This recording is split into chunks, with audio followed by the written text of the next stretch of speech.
Today is Monday, April 18th, and it's time for our weekly meeting highlights. And this week it's how to eat more mindfully. I had a pretty mindful weekend, although yesterday was Easter, and we had ham and cheesy potatoes and pasta salad. I did try to stay, nice. I did have a slice of cake for dessert because it was a holiday and holy day also. But so I wasn't really anticipating a great loss this week. I was hoping to stay the same. I know I stayed the same last week, and I was fine with that. This week especially, I would have been happy to stay the same, but let's see how I did.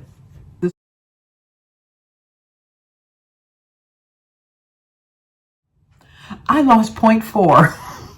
I might have lost more than that if I wouldn't have had the ham, because the ham is very salty, but it was so good. It was so delicious, and it was so worth it. So I did lose 0.4.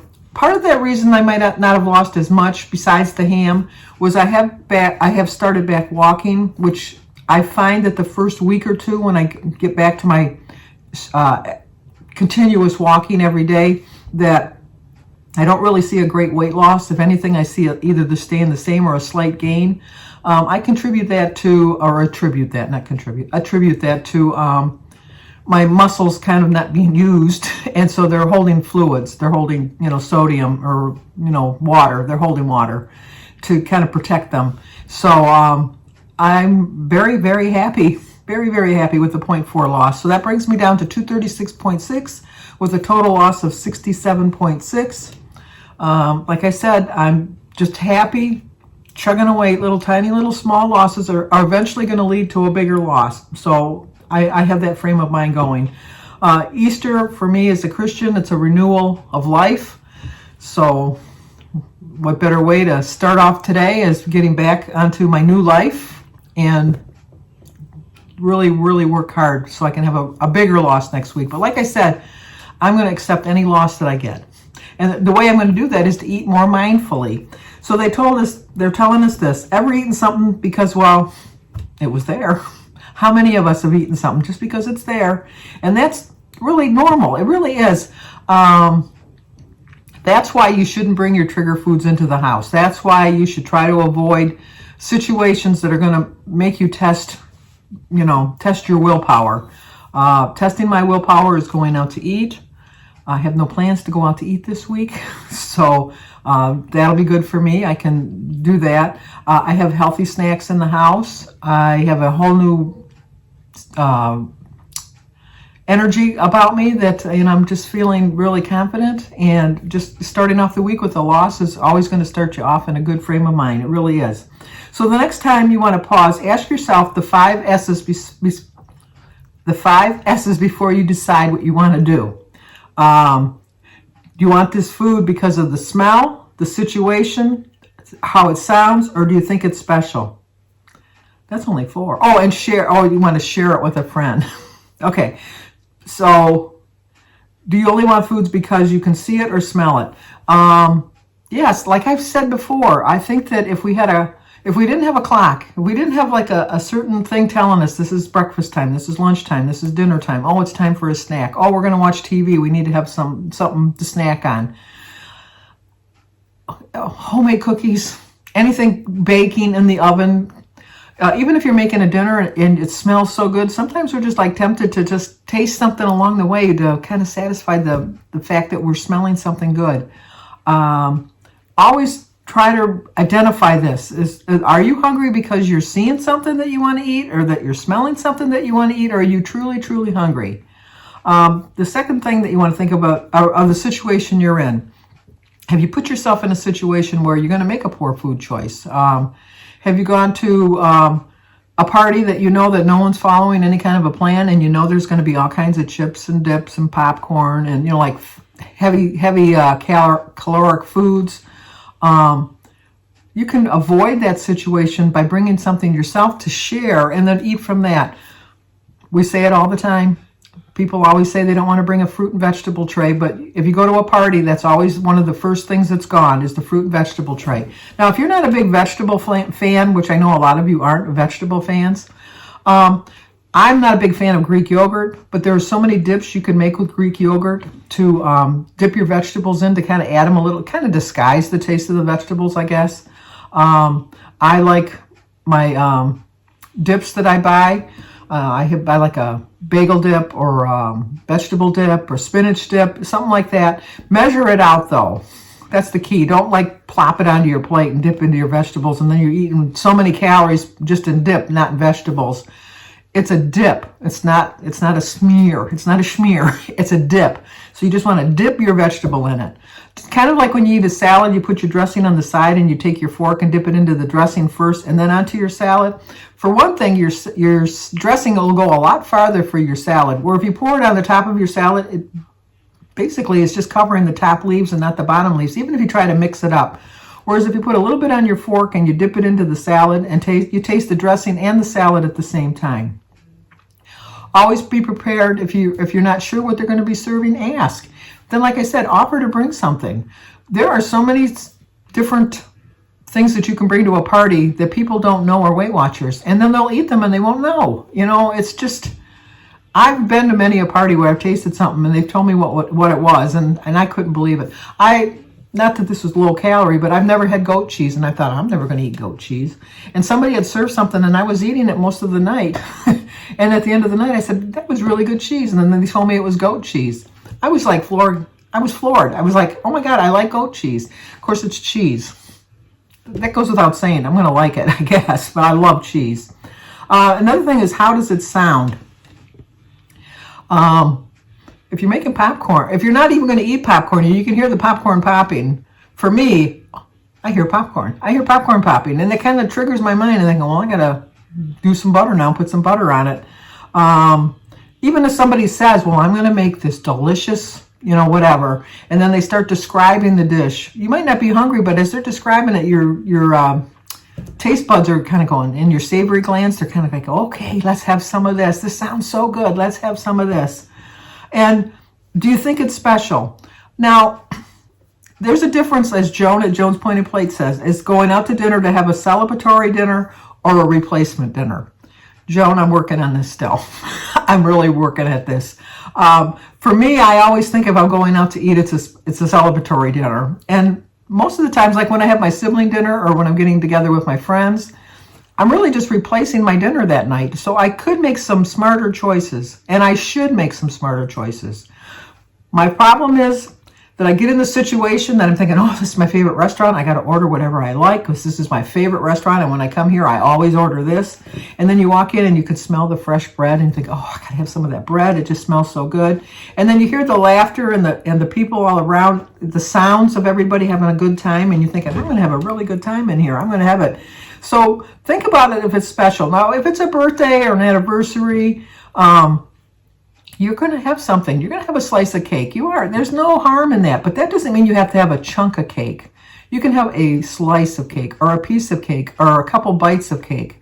Now, I know it's easy to say. And Sandy, are you really going to only have a couple bites of cake? Probably not. I'll be honest, probably not. But that doesn't mean I have to have a chunk of cake. I can also ask for the smallest piece of cake. I can also ask for not a corner piece where there's so much frosting, because that's my go-to, is the corner pieces of a sheet cake, because you get a little bit more frosting. And just think to yourself how you're going to feel after you do this. After you indulge. Did you think, well, I let that sight or the smell of that just overcome me, and I really didn't have very much self-control, and now you're going to blame yourself. Try to put yourself, before you get into that situation, how you're going to react once you get into that situation. And always share with your family and your friends, I'm really trying to cut back a little bit. I am going to come to your party. I am going to go do this, but can I bring this or that? Because I'd like to share it with everybody, and it's something that I can eat myself. And I really want to celebrate this time with you. And I really want to be with you. Your friends, if they're true friends, are going to support you 100%. And they're not going to, like, oh, look at her. And I'm very fortunate that in my family, they know I'm struggling to lose weight right now. They know I'm in a struggle. But if I have something that's off plan, they don't say, I thought you were struggling. Why are you having that? They don't. They're very supportive, and they'll just say, why don't I bring this instead of this? So I think if you have a good support group, it really helps 100%. And they tell you to dive a little deeper. If you answered yes to any of these questions, take a beat to think a little bit more about why you're going to do what you're going to do next. If the food is right there, it's not a lack of willpower, it's science. Seeing or smelling certain foods can make you want it more. See if you can just walk away. It might seem obvious, but putting actual physical space between you and the food can lessen the craving. Okay, if you're at a party, people tend to mingle around the table where all the food is, and they're chit-chatty. Try to take your conversation away from the table so that you're not tempted to just sit there. If you need to, bring a small little plate with like a couple little pieces of vegetable, a little tiny little bit of dip, and then go and sit in a chair and talk to someone there. 9 times out of 10, most people don't want to be standing around the table being tempted by all that food anyhow. So move that. If the food is the part of the experience, popcorn at the movie theater or dessert after a fancy meal, when we're used to getting things going together automatic, the pull can be automatic. When we're used to things going together, the pull can be automatic. Next time, pause and say, would I encourage myself to eat this if I was home on the couch? Well, that to me is not a good example, because 9 times out of 10, I would think, yeah, even if I was home on the couch, I'd be eating this. So think of the food as an experience. Like if you go to the show, get the popcorn, but don't ask for the extra butter, or try to get the popcorn without the butter, because a lot of times they do have, not always, I haven't been to the show in a long time, but they used to have the popcorn and then you added the butter yourself. If you're going to go to have a fancy dinner, how many of us are really truly hungry after we've eaten a fancy dinner that we really want dessert? Not too many people, really. And have you looked at the prices of desserts on a menu? Oh, no. I mean, a couple weeks ago, we went out to eat, and I think there was I love brownies. There was a brownie dessert, like a brownie bite dessert, and it was like $6.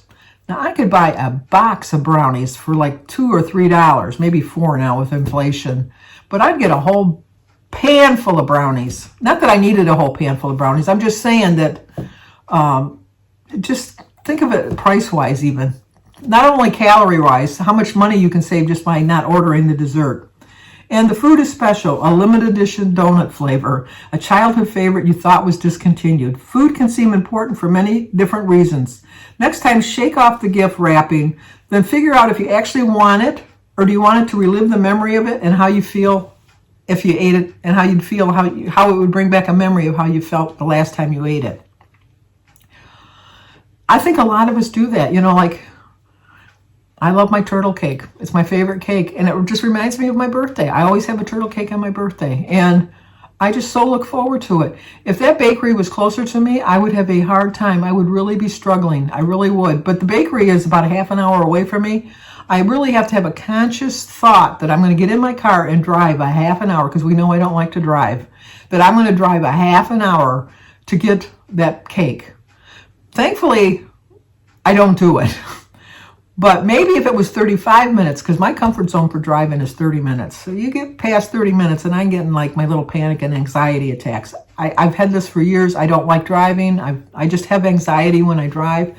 Now I can get in my car and I can drive around my neighborhood to do all my shopping at a fruit market, at a meat market, at, like a bakery, do all of that all around me.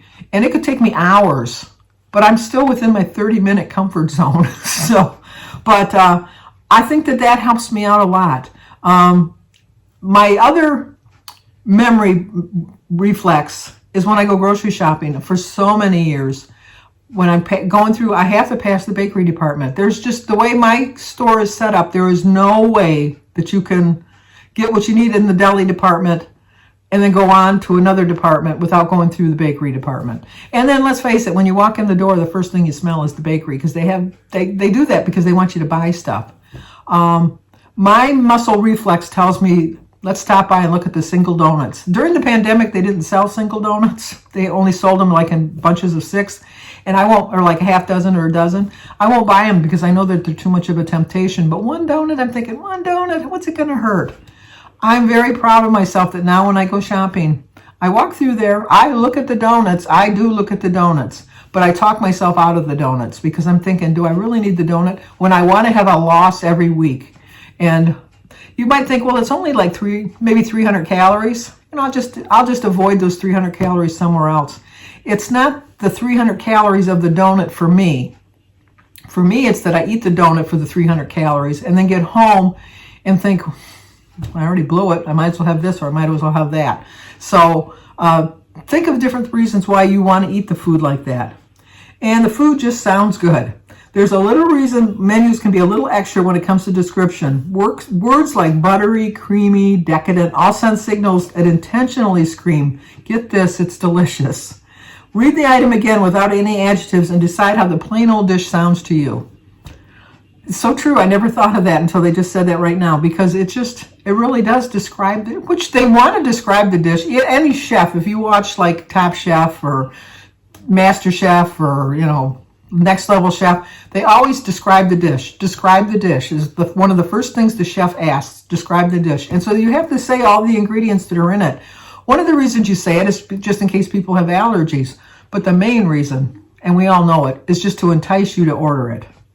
And once you recognize what's triggering your external hunger, you can make more mindful, intentional choices about what to do in the moment, and it puts you in control. No matter what you do next, simply noticing why you might be reaching for a certain food is a win. And small wins level up to big changes. And I so agree with that, because I think that the fact that for the last 5 weeks, I haven't lost a ton of weight. In the last 5 weeks, I've lost probably 2 pounds, which doesn't sound like a lot. But the previous 5 weeks, I gained probably about 6 or 7. So having the thought in my mind that I'm just going to settle for small little losses each week is really helping my psyche. It's really helping me stay on track. And it's helping me to decide if I want to go off and have something that's a little bit off my plan. I really think about it and just know that I'm still going to have a loss, even if I have this one little thing, as long as I don't let it trigger me into making some poor choices afterwards. Okay, the recipe this week this is to me an oxymoron. A lighter lemon bar for 8 points. Okay, how is that a lighter bar when it's 8 points? I only get 20 points in the day. So with 20 points, that'll leave me 12 points for actual food. I'm going to probably pass on this. But the ingredients are cooking spray, flour, sugar, salt, lemon zest, butter, water, eggs, lemon juice, baking powder, powdered sugar, and raspberries. Well, the butter is 12 points. Maybe you could cut some of the butter out. Which I don't understand why the berries, 2 cups of berries are 3 points. Fruit is free on my plan. But now I got to check to see why. I've been having raspberries on my menu during the week and I counted as 0. So maybe I need to check that to see if maybe on my plan raspberries are points. Because it's nothing added, it's just fresh raspberries, 2 cups or 1 pint, 3 points. That's kind of weird. And the sugar, 56 points for the sugar. If you use like a monk fruit or something like that, you could bring that way down too. So, but I'm not going to try it. I'm going to tell you right now. But at the end of the video here, I'll put a picture of the lemon zest and the recipe if you want to try it. But I can tell you right now, I'm not going to try it. So, but 0.4 loss day after Easter, eating a ham dinner. I think that was pretty good. 236.6 to 67.6 pounds total loss, and a new week, new start. Going to do better. So, but if you're new to my channel, please subscribe, leave a comment, hit the like button, share if you think somebody might like to see it. As always, stay safe, and let me know in the comments below how you did this week. I'm always curious if other people are having success also, because you support me so much, and I want to be here to support you too. So if not, hopefully I'll see you on my daily vlog, but if not, I'll see you here next week.